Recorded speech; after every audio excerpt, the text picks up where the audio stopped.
Assalamualaikum warahmatullahi wabarakatuh. Selamat pagi anak-anakku. Hari ini kita akan melanjutkan pembelajaran tentang bab alat gerak pada makhluk hidup.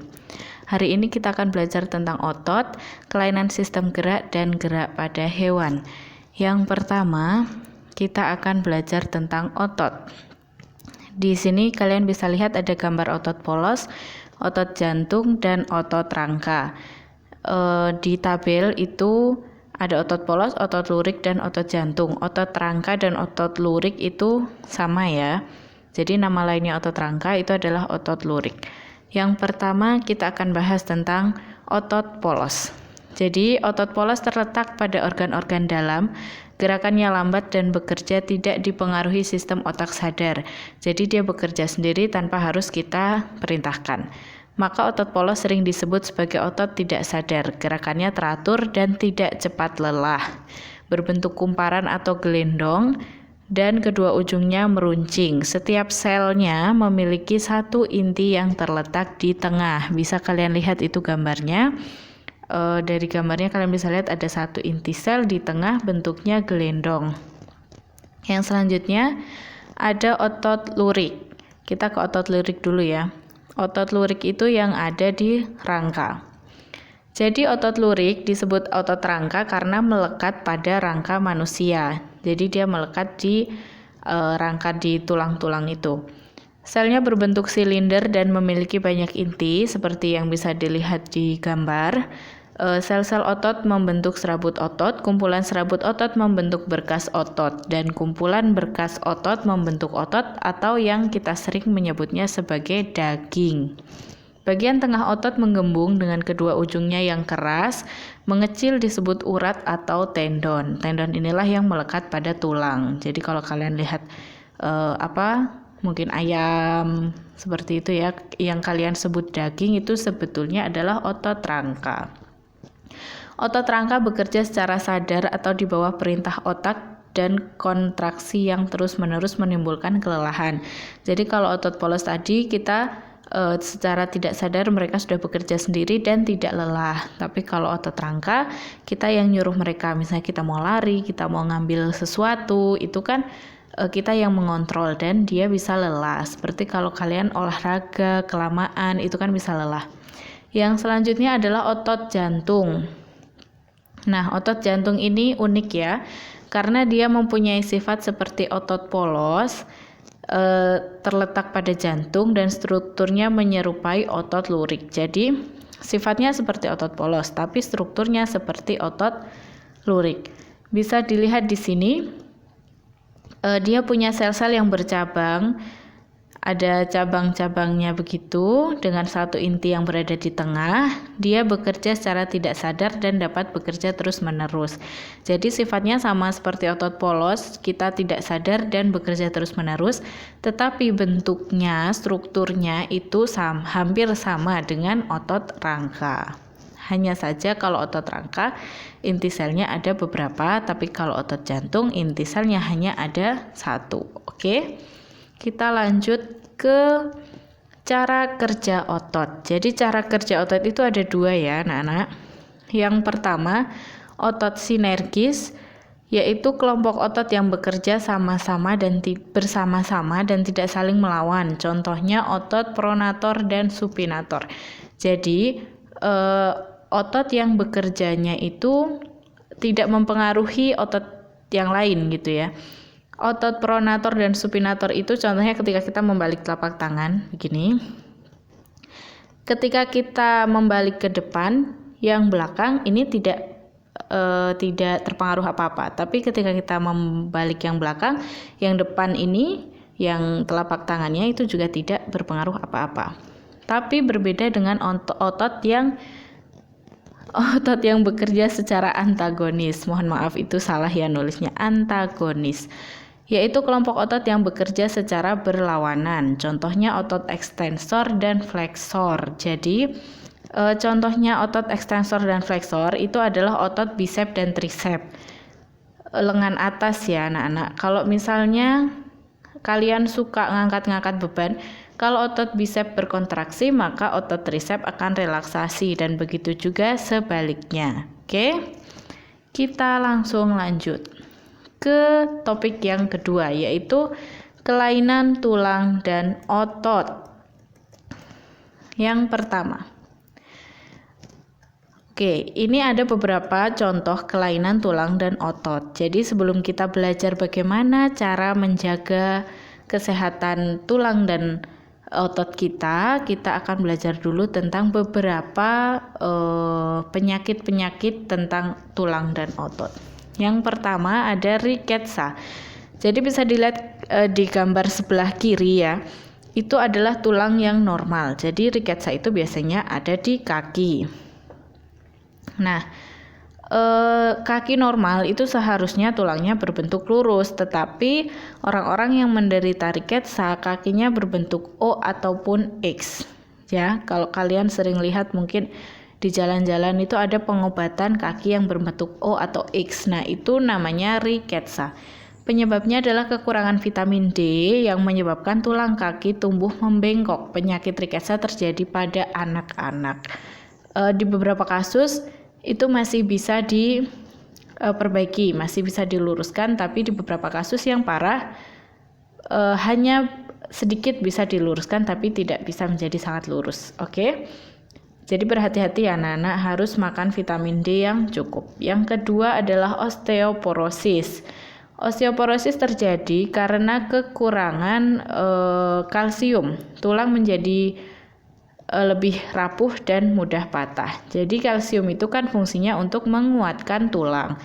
Kalau misalnya kita kekurangan asupan kalsium, kemarin kan kita sudah belajar tentang tulang keras dan tulang rawan. Kalau tulang keras itu kan mengandung banyak kalsium ya. Jadi kalau tubuh kita kekurangan kalsium yang ada di tulang itu akan diproses, dikeluarkan dari tulang untuk memenuhi kebutuhan di tubuh. Makanya kalsium di tulang akan jadi berkurang dan tulangnya menjadi keropos. Yang gambar sebelah kanan itu yang tulang keropos, yang sebelah kiri itu tulang normal. Yang di kanan bisa dilihat ada lubang-lubang yang besar. Harusnya kan lubangnya kecil-kecil gitu ya. Yang selanjutnya kita masuk ke artritis. Ya, bisa dilihat itu gambarnya, jari-jarinya seperti itu. Bisa dilihat, mungkin kalian lihat jari kalian sendiri apakah seperti itu atau tidak. Ibu harap semuanya tidak ya, karena kita semua harus sehat. Oke. Artritis itu disebabkan oleh metabolisme asam urat yang terganggu, sehingga asam urat tertimbun pada sendi yang berakibat sakit terutama pada jari tangan dan jari kaki. Penumpukan kapur di antara dua tulang mengakibatkan sendi sulit digerakkan dan kaku. Penderita artritis mempunyai tulang rawan sendi yang rusak. Akibatnya sendi menjadi sakit dan bengkok, bahkan tidak dapat digerakkan. Jadi artritis itu versi parahnya dari asam urat gitu ya. Kita lanjut ke yang selanjutnya, yaitu fraktura atau patah tulang. Jadi kalau hanya retak itu namanya fisura, tapi kalau sudah sampai patah itu namanya fraktura. Sebenarnya tulang itu sangat kuat ya, tetapi dan lentur juga, tetapi tidak menutup kemungkinan bahwa tulang itu akan patah. Dari gambar-gambar yang ada di situ ada 6 gambar tulang. Itu adalah jenis-jenis tulang patah. Maksudnya jenis-jenis patah tulang gitu ya. Secara garis besar itu dibedakan menjadi 2, yaitu fraktura tertutup dan fraktura terbuka. Fraktura tertutup itu terjadi jika tulang yang patah tidak sampai menembus kulit. Itu bisa dilihat gambar yang atas sebelah kanan dan kiri. Sebentar. Oke. Bisa dilihat gambar yang atas sebelah kanan dan kiri itu tulangnya patah tapi tidak sampai keluar dari kulit. Itu namanya fraktura tertutup. Yang bawah itu semuanya fraktura tertutup karena tidak keluar dari kulit. Tapi yang baris atas, yang tengah, itu bisa kita lihat tulang yang bawah itu menonjol keluar. Nah, itu yang disebut sebagai fraktura terbuka. Jadi kalau kalian lihat ada orang yang patah tulang tapi kakinya kelihatan biasa aja, nggak ada luka, itu berarti fraktura yang tertutup. Kita lanjut ke penyakit kelainan tulang belakang gitu ya. seperti yang kita tahu, tulang belakang itu seharusnya berbentuk lurus seperti gambar yang paling kiri, itu normal. Tetapi ada beberapa tulang belakang yang bentuknya tidak sesuai. Yang pertama ada kifosis. Jadi kifosis itu kelainan tulang belakang yang melengkung berlebihan di bagian dada ke arah belakang sehingga tubuh terlihat membungkuk. Itu orangnya kelihatan bungkuk gitu ya, punggungnya yang melengkung. Kalau lordosis itu kebalikannya. Jadi dia tulangnya justru mengarah melengkung ke belakang sehingga bagian perut terlihat lebih menonjol. Kalau yang kifosis itu kan bungkuk, kalau lordosis kebalikannya gitu ya. Yang skoliosis itu melengkungnya tulang belakang ke arah samping atau biasa kita bilang berbentuk S. Nah, baik kifosis, lordosis maupun skoliosis itu sama-sama disebabkan oleh kebiasaan duduk yang buruk. Jadi kadang kalau kita menulis atau kita membaca aktivitas yang duduk itu terkadang kan kita terlalu bungkuk atau terlalu begini gitu ya, atau mungkin ada yang biasanya nulis miring, nulis di buku terus duduknya miring. Nah itu bisa menyebabkan skoliosis. Lanjut ke sebelumnya. Nah sebelum kita masuk ke gerak pada hewan, ada sedikit beberapa upaya menjaga kesehatan sistem gerak pada manusia. Setelah kita tahu bahwa ada banyak sekali masalah tentang sistem gerak manusia, ada banyak sekali penyakit yang bisa muncul, itu tadi hanya beberapa yang Ibu masukkan ya. Jadi masih ada banyak lagi yang bisa kalian pelajari. Dari semua itu kita harus belajar bagaimana sih cara menjaga kesehatan sistem gerak yang kita punya. Kita harus bersyukur kita sudah diberikan sama Allah sistem gerak yang lengkap, kita hanya harus menjaganya. Ada beberapa hal yang bisa Ibu sarankan dan bisa dipelajari lebih lanjut ya. Salah satunya adalah meningkatkan kandungan kalsium dalam asupan makanan. Itu sebabnya kita tahu dari dulu 4 sehat, 5 sempurna. Tapi kalau sekarang sudah menjadi gizi seimbang ya, sudah tidak ada lagi 4 sehat, 5 sempurna. Asupan gizinya itu harus maksimal, harus sesuai. Anak-anak itu harus banyak minum kalsium, apalagi di masa pertumbuhan kalian pas SMP, SMA gitu ya. Kan harus banyak mengkonsumsi kalsium, entah itu dari produk olahan susu, atau mungkin yang nggak suka susu bisa minum yogurt, atau mungkin dari keju.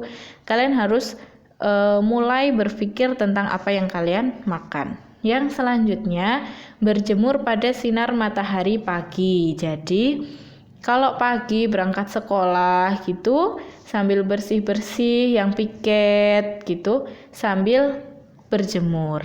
Selanjutnya, memperhatikan asupan vitamin D.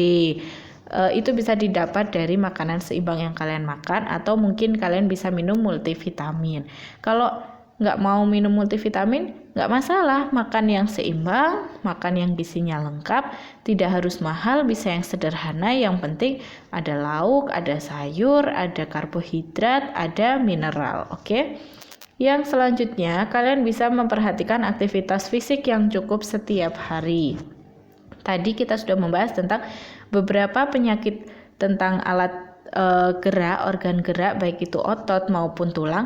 Ada beberapa yang disebabkan oleh kebiasaan, ada yang disebabkan oleh aktivitas seperti yang skoliosis, lordosis, kifosis itu tadi kan karena kebiasaan.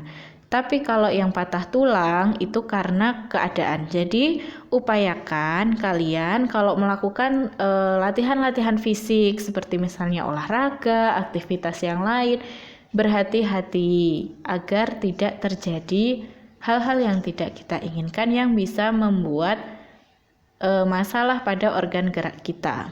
Yang selanjutnya kita langsung pada gerak pada hewan. Oke, hewan seperti yang kita semua tahu, ada hewan yang bergerak di darat, ada yang bergerak di laut, dan ada yang bergerak di udara. Yang pertama, kita akan membahas tentang hewan-hewan yang bergerak di darat. Oke, di situ Ibu taruh satu contoh itu macan tutul. hewan yang di darat kalian pasti udah banyak lihat ya, ada sapi, ada kucing, ada kuda gitu ya. Oke. Menurut kalian, apakah hewan yang hidup di darat itu semuanya sama? Karena hewan yang hidup di darat itu nggak semuanya mamalia ya, ada macan, ada ular, ada siput, itu kan mereka sama-sama hidup di darat. Tapi apakah mereka berjalannya sama? Apakah alat gerak mereka sama?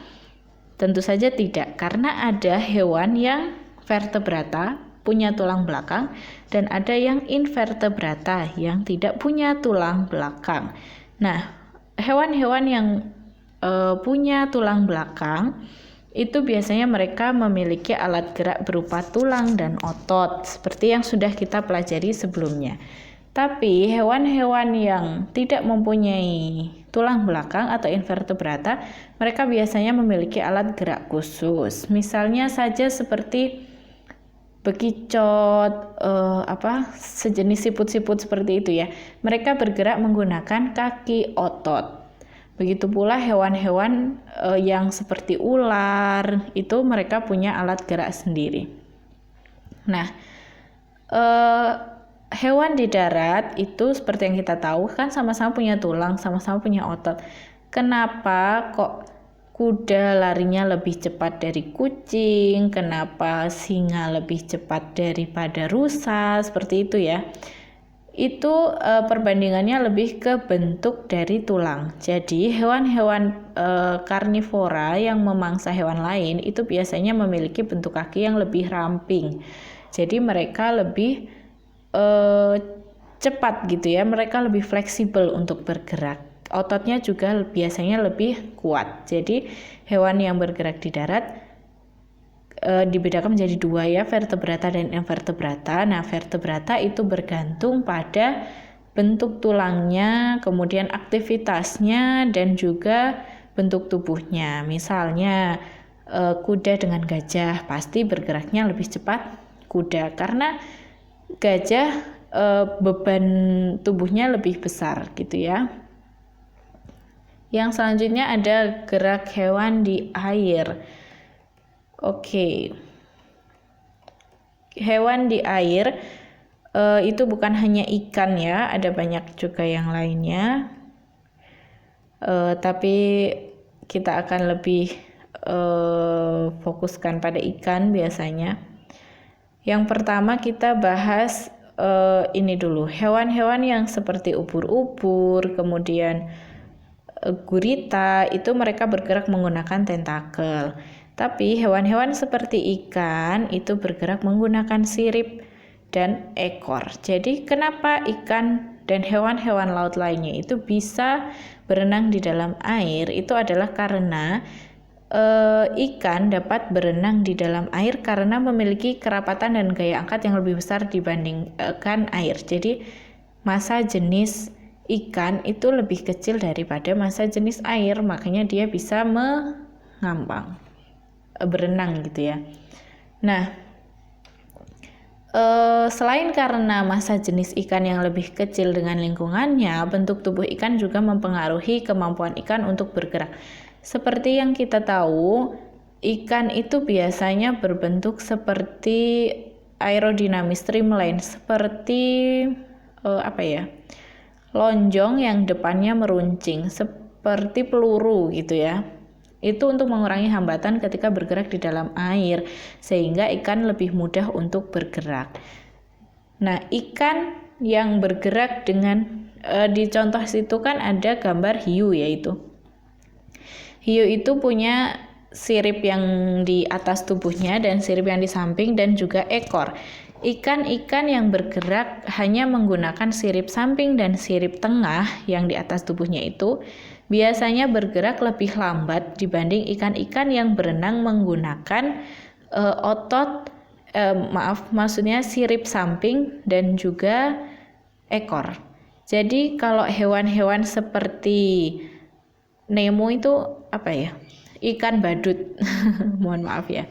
Ikan badut itu hanya bergerak menggunakan sirip kanan kirinya tanpa menggunakan ekornya. Itu biasanya bergeraknya lebih lambat dibandingkan hewan-hewan yang menggunakan ikan-ikan yang menggunakan ekornya. Seperti misalnya hiu ini, dia bergerak jauh lebih cepat gitu ya, karena ekornya itu kan mendorong gerakan ikan lebih ke depan sehingga lebih cepat gitu ya.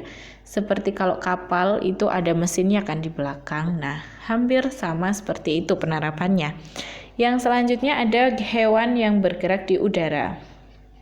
Jadi, hewan yang bergerak di udara bisa melayang karena adanya gaya gravitasi bumi yang diimbangi oleh gaya angkat yang dimiliki oleh burung.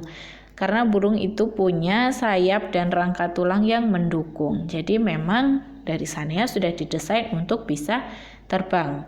Untuk burung-burung yang di udara ya, karena ada burung yang tidak bisa terbang. Nah, untuk burung yang tidak bisa terbang di kategori ini mereka tetap berada di hewan yang bergerak di darat, bukan di udara. Meskipun judulnya sama-sama burung namanya gitu ya.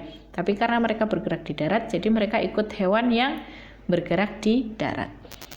Bisa dibaca di situ prosesnya ketika burung terbang, udara akan mengalir di bagian atas dan bawah burung. Saat mengepakkan sayapnya, udara di bagian atas tubuh burung akan mengalir ke bawah. Dengan demikian akan terbentuk gaya dorong ke atas sehingga burung dapat bertahan di udara. Jadi konsepnya aliran udara yang di atas itu harus lebih cepat gitu ya. Itu konsepnya hampir sama dengan konsep pembuatan pesawat. Nanti kita bahas itu lebih lanjut. Yang selanjutnya ada hewan yang bergerak dengan memanfaatkan tegangan permukaan air. Jadi contohnya yang digambar itu ada nyamuk. Nyamuk kalau ingin bertelur itu dia kan bertelurnya di air ya, tapi dia nggak langsung menyelam ke air gitu. Dia tetap berada di permukaan. Nah, tegangan permukaan adalah gaya atau tarikan ke bawah yang menyebabkan permukaan cairan berkontraksi dan benda dalam keadaan tegang. Misalnya saja hewan anggang-anggang dan laba-laba pemancing. Kalian bisa lihat sendiri nanti anggang-anggang itu seperti apa dan laba-laba pemancing itu seperti apa. Yang Ibu tunjukkan di situ adalah gambar nyamuk ya. Dan ada hewan lain juga seperti misalnya angsa, bebek, mereka yang punya kaki berselaput. Nah, selaput itu juga memanfaatkan dari tegangan permukaan. Jadi angsa, bebek, mentok itu selain mereka bergerak dengan cara hewan darat, mereka juga memanfaatkan gerak dari tegangan permukaan. Oke, untuk penjelasannya Ibu rasa cukup sekian. Untuk ringkasan materi yang lebih jelasnya, kalian bisa download yang Ibu kirim dalam bentuk dokumen ya, dalam bentuk Word. Nah, di sana Ibu sudah memberikan ringkasan materi yang jauh lebih lengkap dari yang Ibu jelaskan di sini. Oke. Sebelumnya Ibu mohon maaf jika mungkin ada salah-salah kata, ada yang kurang, ada kata yang mungkin menyinggung. Ibu minta maaf, semoga kalian selalu semangat dan semoga kalian selalu sehat untuk menjalani hari-hari di masa pandemi ini. Mari kita berdoa semoga pandeminya segera berakhir dan kita bisa segera bertemu di sekolah. Terima kasih ya. Assalamualaikum warahmatullahi wabarakatuh.